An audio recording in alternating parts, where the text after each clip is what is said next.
We start tonight with breaking news. Cascade County officials have passed several new COVID-19 restrictions effective starting November 1st. MTN's Matt Holzaffel has been following this situation as it unfolds and brings us the latest.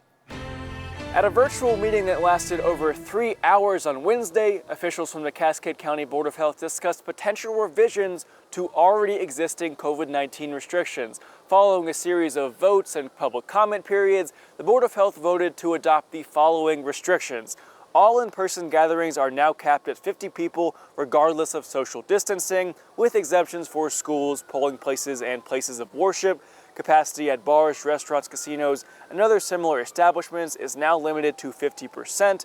Places currently adhering to the 12:30 a.m. closing time will not have to make any changes to their hours for now. The board presented 4 options for passing a health order. Status quo, which means no new directives would be made. Board of Health directive, meaning the board would vote on and implement any new directives. Board of Health and Public Health Officer directive, where the board would give a directive to Health Officer Tricia Gardner and have her adopt it. And Public Health Officer directive, where Gardner herself would choose whether or not to issue a revised health order with new restrictions. The board made it clear early on that ending the meeting with no new restrictions was highly unlikely. The board also discussed masks and social distancing and asked the public to wear a mask and distance yourself from others whenever possible. Health Officer Tricia Gardner also addressed Tuesday's report of 12 new COVID-19 related deaths in Cascade County, saying that some did come from assisted living facilities, but not all. These new restrictions will go into effect on November 1st and will remain in effect until the county achieves a virus spread rate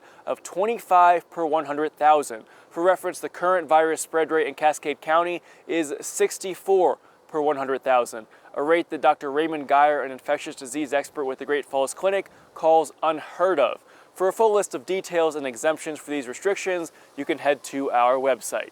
In Great Falls, Matt Holzaffel, MTN News.